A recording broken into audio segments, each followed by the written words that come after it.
Mais dinheiro público nas mãos do Congresso, mais ajuda à base eleitoral, mais projetos e obras para prefeitos, mais reeleições na disputa municipal, mais poder local para o Centrão, desejo de mais poder nacional. O entrelaçamento de fatos políticos dos anos recentes com o resultado das eleições de 2024 segue uma lógica cujos reflexos podem perdurar por um bom tempo no Brasil, com especial impacto no governo do presidente Luiz Inácio Lula da Silva. Eu sou Conrado Corsaletti e este aqui é o tema central deste episódio do Novo Durma Com Essa, o podcast de notícias do Nexo que agora é semanal.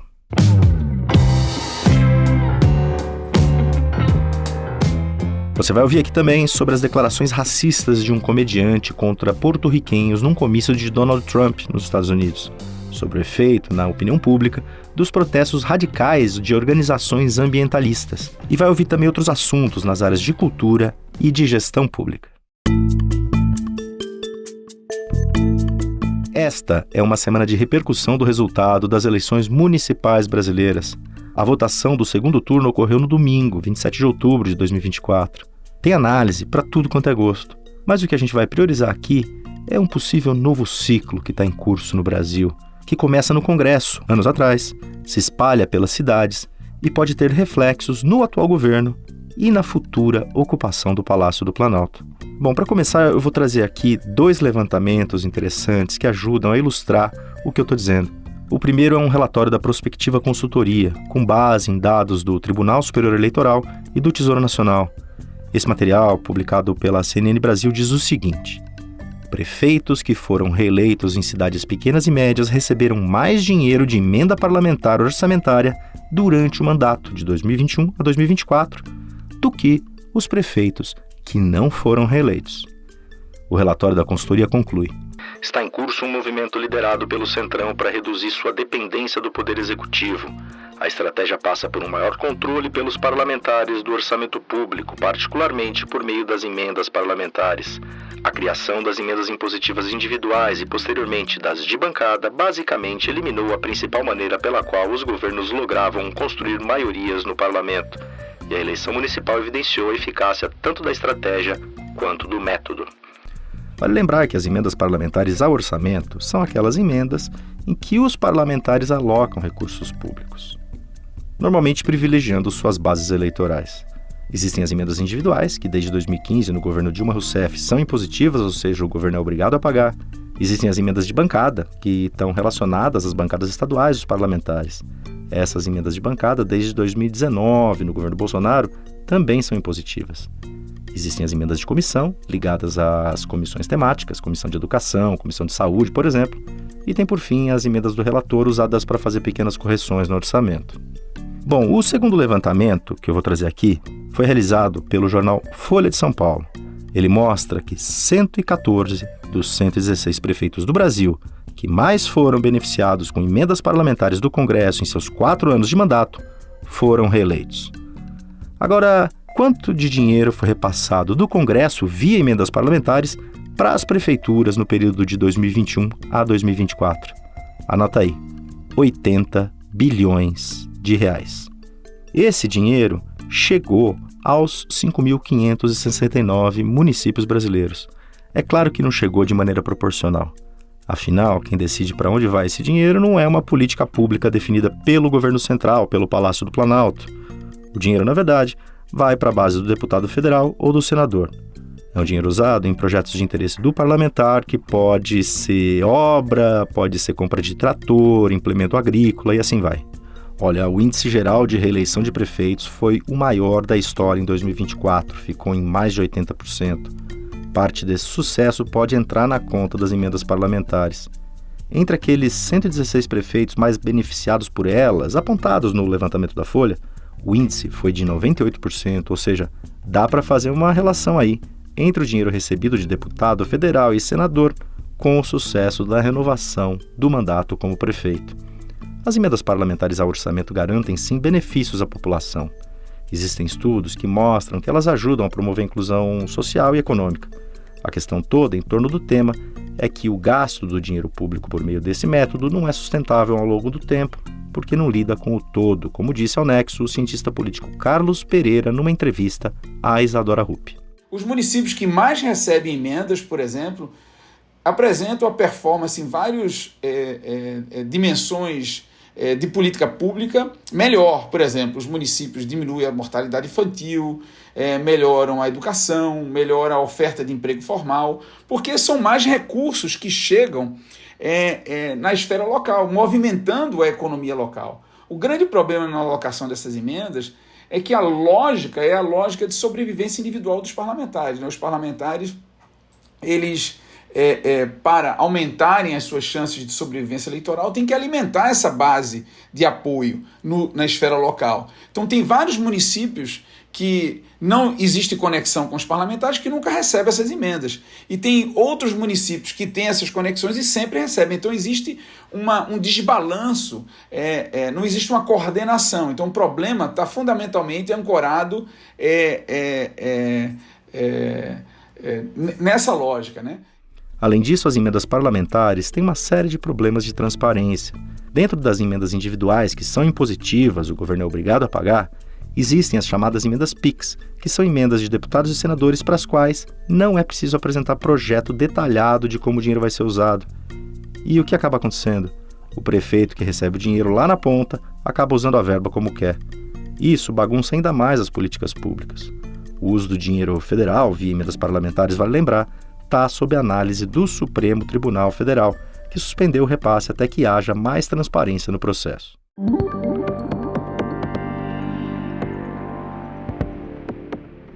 O cerne das análises sobre o resultado das eleições de 2024 é que os grandes vencedores foram os partidos que abrigam políticos do Centrão, como o PSD, MDB, PP, que é o Progressistas, e União Brasil.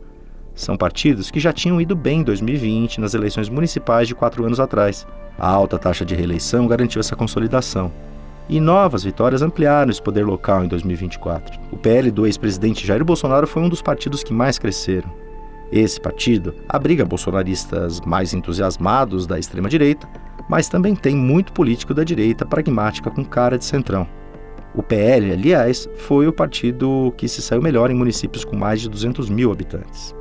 Os partidos do Centrão têm um amplo controle sobre a distribuição de emendas parlamentares do Congresso. E aqui está um ponto-chave na mudança da dinâmica de poder no Brasil. No passado, o governo, ou seja, o executivo, coordenava essa distribuição de emendas, liberava verba, etc. Com as emendas impositivas, passou a ser obrigado a pagá-las. Perdeu, portanto, uma margem que tinha sobre os congressistas.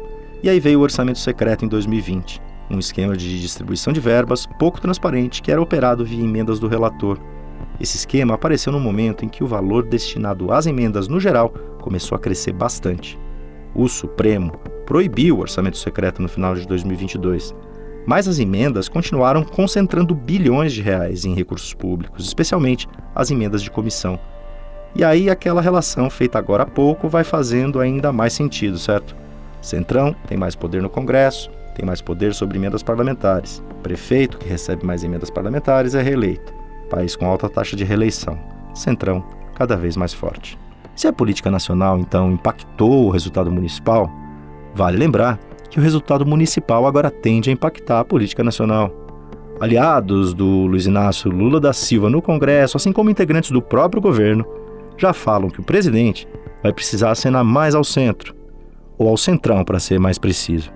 Esse grupo de partidos, que na verdade são partidos de uma direita e centro-direita mais pragmática, tem cargos na administração do Lula, tem até ministérios.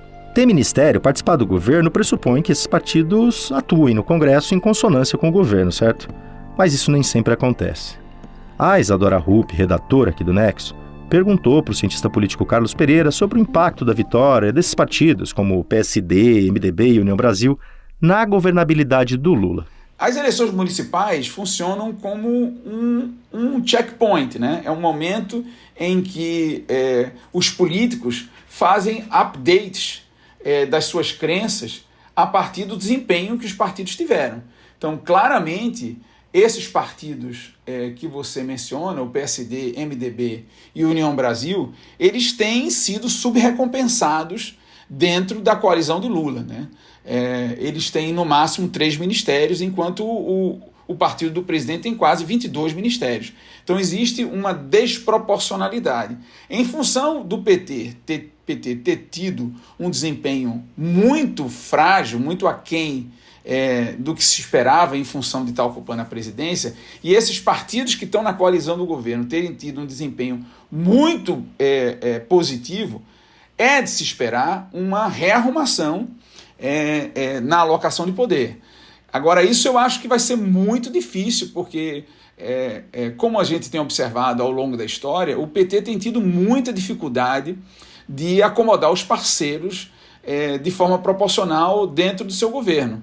O que a gente observa é basicamente uma postura muito mais monopolista, de privilegiar o próprio partido em detrimento dos parceiros. Tem uma visão dos parceiros não como verdadeiros aliados. Então, em que pese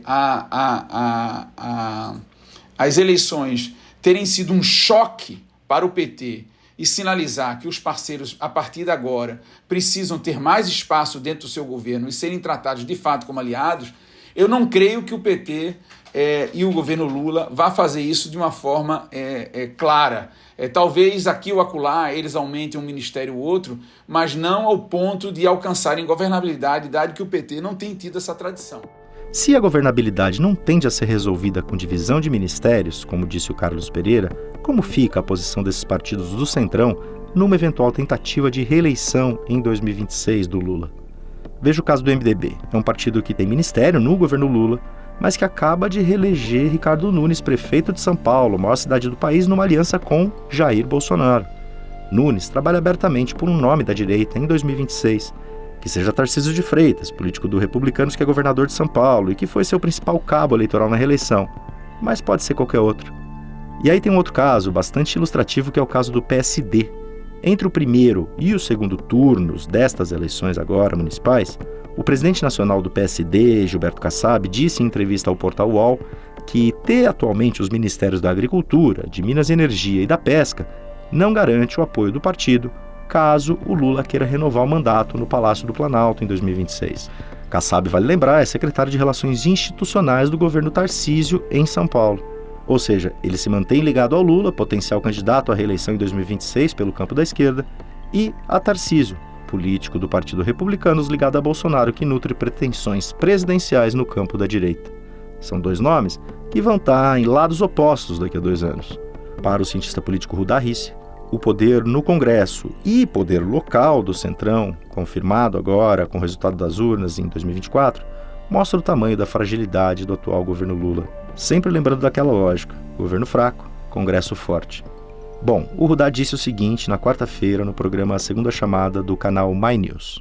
E quando você tem esse tipo de fragmentação territorial, de lideranças com seus protetorados, né?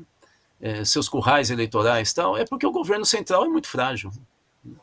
E é um governo frágil. Quer dizer, com exceção da figura do próprio Lula, e por causa do histórico dele, da inteligência e habilidade política e tal, o governo é fraco demais. Quer dizer, os setores mais progressistas do governo dele estão todos ameaçados, todos. Agora, quando se fala num governo frágil, ou então de uma pressão sobre o Lula para que caminhe mais da esquerda para o centro, ou para o Centrão, está se falando não apenas de ceder cargos na esplanada dos ministérios. É possível que essa caminhada ao centro ou ao Centrão tenha efeitos em pautas mais progressistas, assim como em pautas mais redistributivas na questão da renda. E aí a gente entra no exemplo da segunda parte da reforma tributária, que teria como foco o imposto de renda. O Brasil já teve uma primeira reforma tributária neste governo Lula, que lidou com tributos ligados ao consumo. Essa segunda parte da reforma tributária, que é promessa do Lula, ainda está só na promessa. Ou seja, essa pauta tende a patinar a partir de agora. É nesse contexto que o Rudá Rissi disse no programa do My News que, mesmo se o Lula for reeleito, a chance de acabar um eventual 4º mandato de maneira melancólica é grande. É um governo fragilizado, né?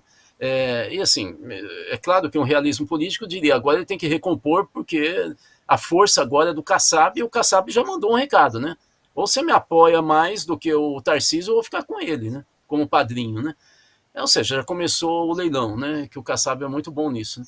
E se o Lula fizer isso, o que o realismo político sugere, digamos assim, como padrão, ele fica mais fragilizado ainda. Né? E isso cria uma situação para 2026 a 2030. Do Lula se reeleger, muitos falam, inclusive da direita, que tudo bem, o problema é que vai ser um governo desastre, caso tenha o quarto governo do Lula. E é aí que a direita e a extrema-direita vão avançar. Então vão sangrar. Bom, sempre vale lembrar que antes das eleições nacionais de 2026, a gente tem agora, em fevereiro de 2025, outra eleição. Nesta eleição, só vota congressista. São as sucessões nas presidências da Câmara e do Senado. São postos-chave tanto para o controle de parte do orçamento que cabe ao parlamento, como para a definição da pauta de votações e também para a definição de abertura de impeachments contra presidentes da República e contra ministros do Supremo. O atual presidente da Câmara é o Arthur Lira, do PP Progressistas. O atual presidente do Senado é o Rodrigo Pacheco, do PSD do Kassab. São partidos do Centrão. E os favoritos para assumir suas cadeiras também. O grupo político que vai sair vencedor dessa disputa interna do Congresso que está por vir, portanto, já tem nome. E você sabe qual é. O Durma Com Essa volta já.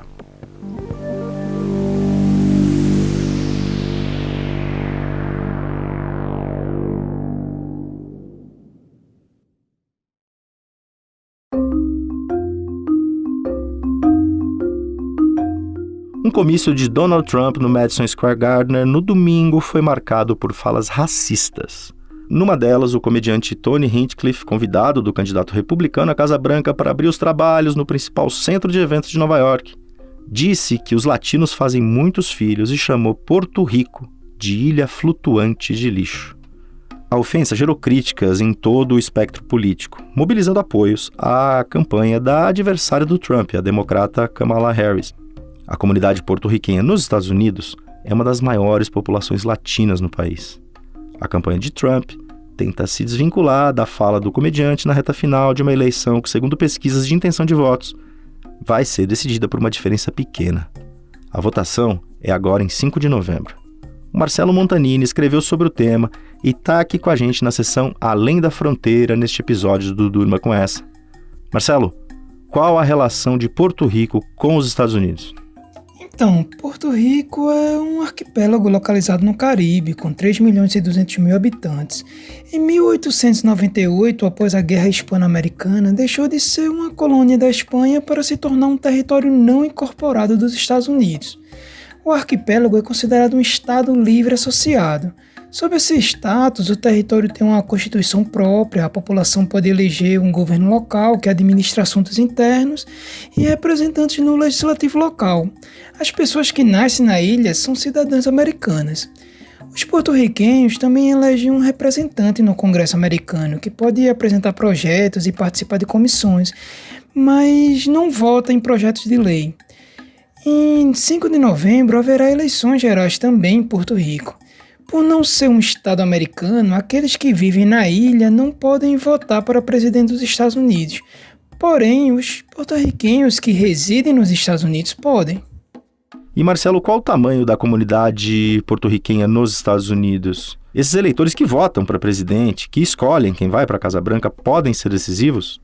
Há uma grande diáspora porto-riquenha espalhada pelos Estados Unidos que possui o direito a votar para presidente. São quase 6 milhões de porto-riquenhos vivendo no país. A Flórida abriga a maior comunidade, seguida por Nova York e Pensilvânia, um dos principais swing states, os chamados estados pêndulos. Esses estados pêndulos são aqueles em que não existe a maioria de votos consolidados no Partido Democrata ou Republicano. Como a eleição americana tem um sistema de votação que privilegia a vitória nos estados, cada um com um número de delegados para a votação final, vencer no estado pêndulo é super importante para chegar à Casa Branca.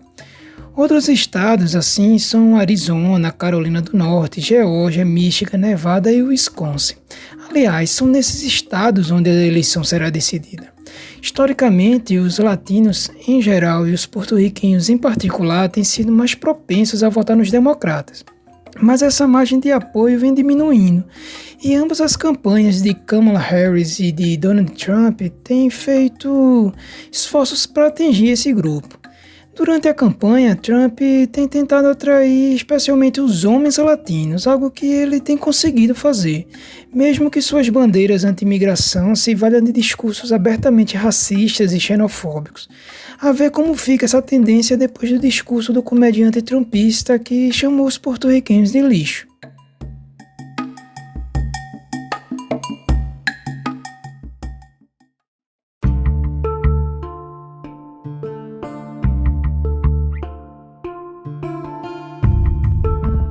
Quando tem um protesto ambientalista considerado radical, é comum ver muita gente se perguntar: isso adianta?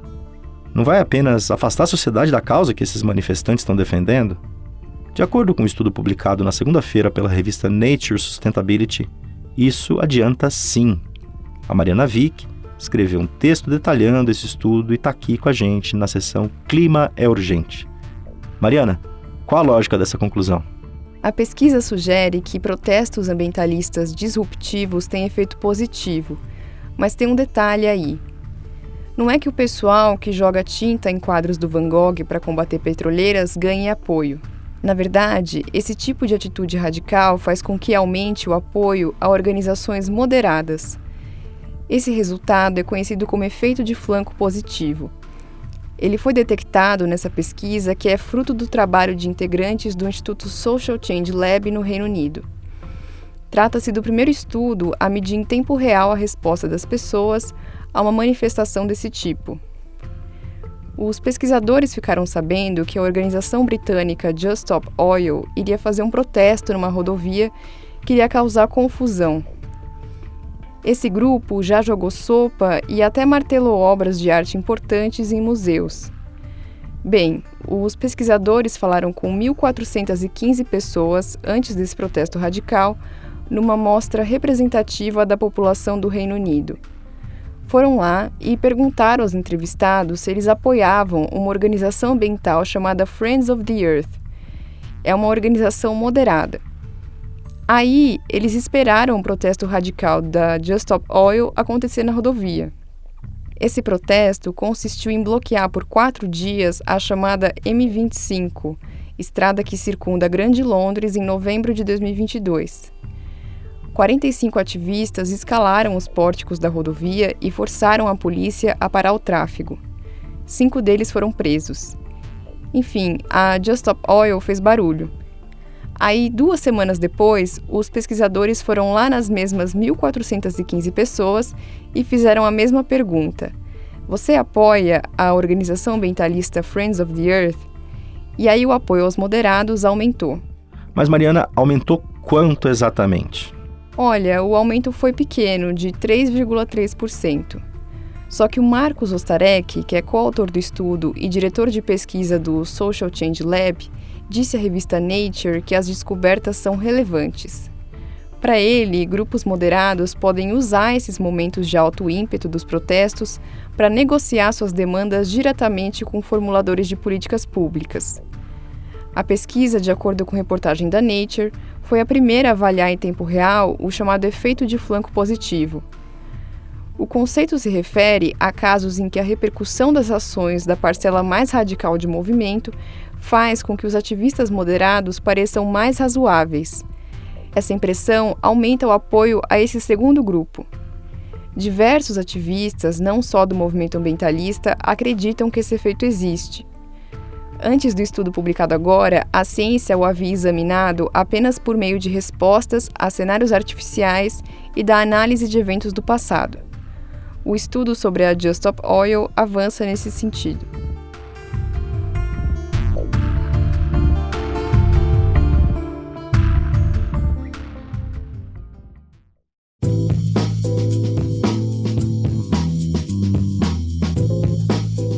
Facile per un brasiliano che ha, non so, gli antenati italiani avere la cittadinanza rispetto a un figlio di immigrante che è nato o / cresciuto in Italia e avere la cittadinanza da genitori stranieri. Essa que você está ouvindo é a escritora somali-italiana Igiaba Chego. dizendo que é muito mais fácil para um brasileiro descendente de italianos ter a cidadania italiana do que uma criança nascida na Itália, filha de imigrantes. Esse trecho foi extraído de uma entrevista publicada em vídeo pelo Nexo e que é o destaque dessa semana da sessão Tudo é Cultura. O Antônio Mami, que foi quem fez a entrevista, vai contar um pouco como foi esse papo.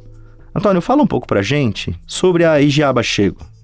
Pois é, eu tive a oportunidade de conversar com a Igiaba em agosto aqui em São Paulo, durante uma viagem dela para o Brasil para participar de festivais literários e para promover o livro mais recente dela, que é o Cassandra em Mogadíscio, que foi lançado por aqui pela editora Nós. Então, a Igiaba é uma escritora nascida em Roma, filha de pais somalis. O pai dela, inclusive, era ministro dos negócios estrangeiros de um governo que foi deposto por um golpe militar na Somália no fim dos anos 60. E aí ele teve que fugir para a Itália. E por isso que a Igiaba diz que ela tem um projeto de escrever sobre a Itália Negra, porque isso é algo que foi legado a ela, porque a história dela se confunde com a história da Itália e com a história da Somália. A obra da Igiaba ela é bem caracterizada por narrar os traumas da diáspora africana no século XX e tem personagens que lidam com essa instabilidade dos seus países de origem e também com a marginalização na Itália. E Antônio, o que ela te contou sobre a realidade de imigrantes e descendentes de imigrantes hoje na Itália? Então, esse trecho do vídeo que a gente reproduziu agora há pouco, ele é bem ilustrativo da conversa. É um ponto no qual ela disse que é mais fácil para um brasileiro descendente de italiano ter a cidadania do que um filho de imigrante nascido na Itália. Ela estava falando aí sobre um problema legislativo lá na Itália que trava esse processo de identificação oficial das pessoas não brancas como italianas. E esse é um problema que nem a direita, nem o centro, nem a esquerda enfrentaram até hoje na política. Isso que a Itália hoje é um país multirracial, com gente de origem africana, asiática, do leste europeu, sul-americana. E outro assunto interessante que a gente falou foi sobre o colonialismo italiano, que ficou um pouco apagado na história porque ele não foi tão extenso como foi o francês, o espanhol ou o inglês. Mas esse processo aconteceu e ele foi violento igual a todos os outros.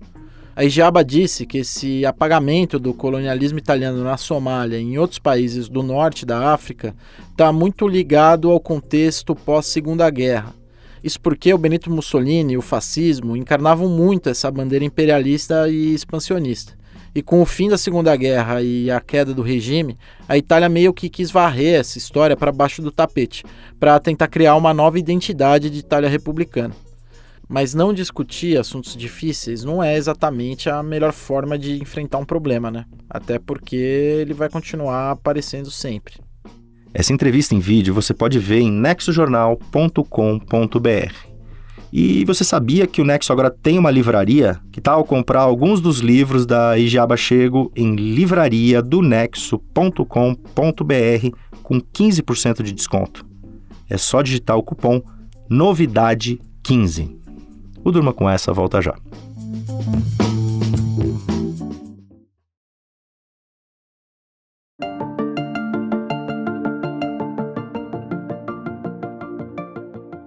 Segunda-feira foi Dia do Servidor e 4 autores do movimento Pessoas à Frente, uma organização que busca aperfeiçoar políticas de gestão de pessoas no setor público, escreveram na coluna mensal que o movimento tem no Nexo, abordando a questão do novo estágio probatório unificado para o setor público.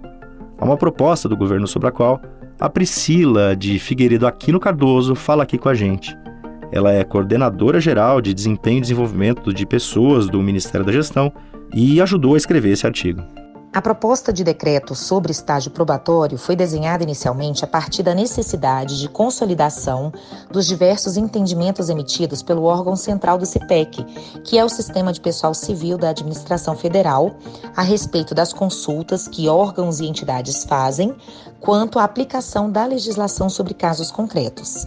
Até hoje, o que temos de legislação sobre o tema estágio probatório é apenas o que está disposto na Constituição Federal, que foi alterada pela Emenda Constitucional 19 de 1998 e basicamente o que foi alterado foi o período de aquisição de estabilidade de 2 anos para 3 anos.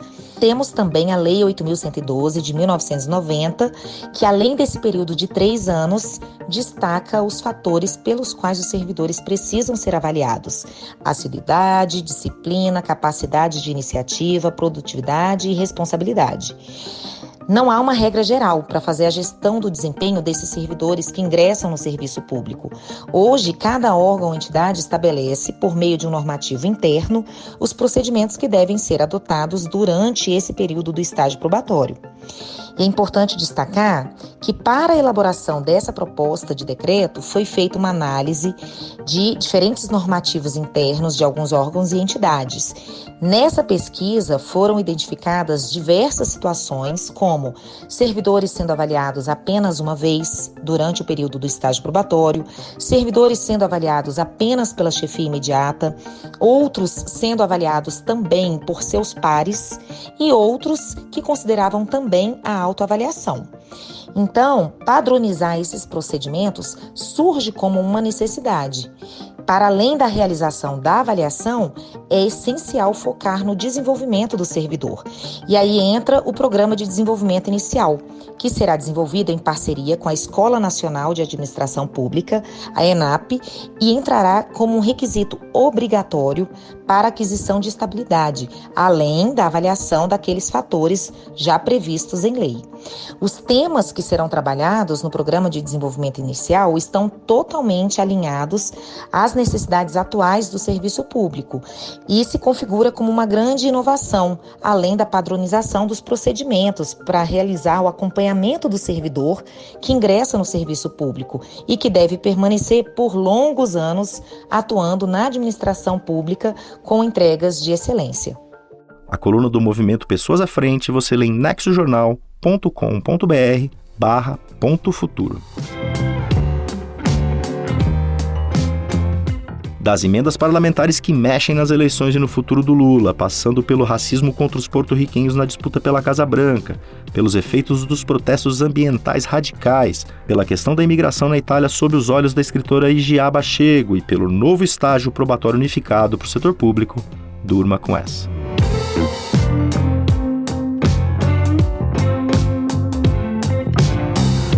Com roteiro, produção e apresentação de Conrado Corsaletti, participações de Isadora Rupp, Carlos Pereira, Marcelo Montanini, Mariana Vick, Antônio Mami e Priscila de Figueiredo Aquino Cardoso, produção de arte de Lucas Neopman e edição de áudio de Bruno Bimbatti, termina aqui mais um Durma com essa.